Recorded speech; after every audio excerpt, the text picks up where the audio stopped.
आपने सिक्योरिटी की बात की तो मैं थोड़ा सा इस पर भी बात करना चाहूंगा कि आपने कहा है कि अभी हाल फिलहाल में आप लोगों ने बहुत क्या कहते हैं नक्सल पे क्रैकडाउन किया।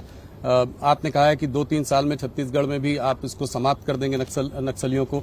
तो कांग्रेस के कुछ नेताओं ने कहा कि ये मार्टर हैं।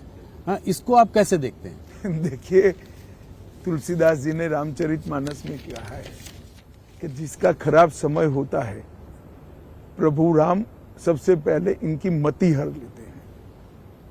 कांग्रेसियों के साथ भी शायद यही समय आ गया है।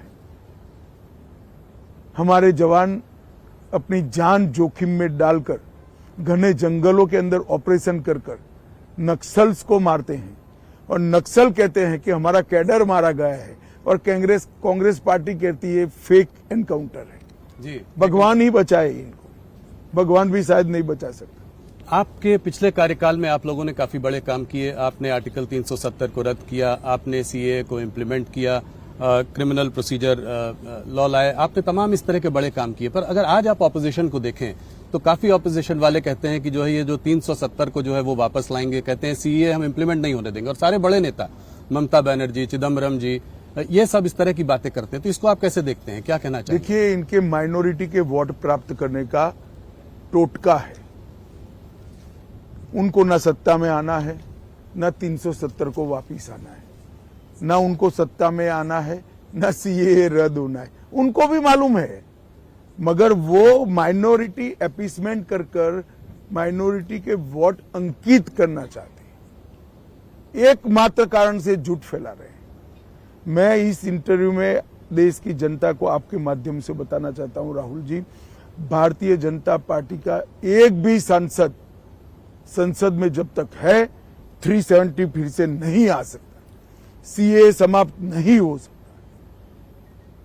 अब ये इतिहास का हिस्सा बन चुका है 370 और सीए वास्तविकता बन चुका है। सिर्फ आपने इसको जल्दीबाजी में इंप्लीमेंट कर दिया कि इससे कुछ नागरिकता भी लोगों को मिलेगी? और ये कब तक पॉसिबल होगा, इसका क्या टाइम फ्रेम है? देखिए, एप्लीकेशन आना शुरू हो गया है, रूल्स के हिसाब से इसकी स्क्रूटिनी हो रही है।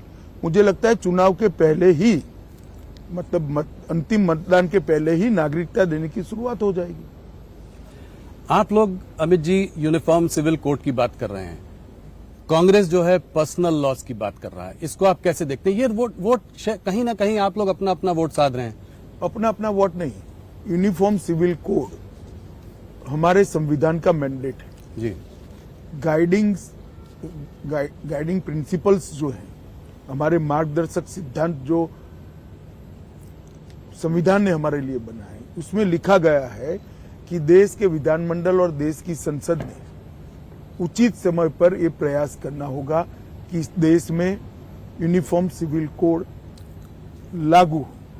मुझे लगता है उचित समय आ गया है और यह आज से हम नहीं कह रहे जी। हमारी पार्टी बनी इसके पहले घोषणा पत्र में था कि देश में धर्म के आधार पर कानून नहीं होना चाहिए, यूनिफॉर्म सिविल कोड होना चाहिए। अगर ये देश पंथ निरपेक्ष है तो धर्म के आधार पर कानून कैसे हो सकते हैं? जी, नहीं होने चाहिए। सलमान खुर्शीद जी ने अभी कुछ दिनों पहले, उनका स्टेटमेंट जो है वायरल हो रहा है, वो ये कह रहे थे कि यूपीए 1 और यूपीए 2 की गवर्नमेंट जो बनी वो सिर्फ इस वजह से बनी क्योंकि it could claw back enlightened Muslim into its fold. Congress could claw them back into their fold. इसको आप कैसे देखते हैं? इसके आधार पर ही शायद उनका घोषणा पत्र बना है। सलमान खुर्शीद जी ने घोषणा पत्र ऐसा क्यों बना, इसका रहस्य ही खोल दिया है।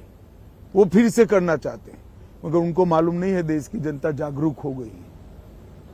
आपकी अपीसमेंट की पॉलिसी अब इसलिए सफल नहीं होगी कि एक अपीसमेंट जब आप करते हो तो दूसरा वर्ग जागृति के साथ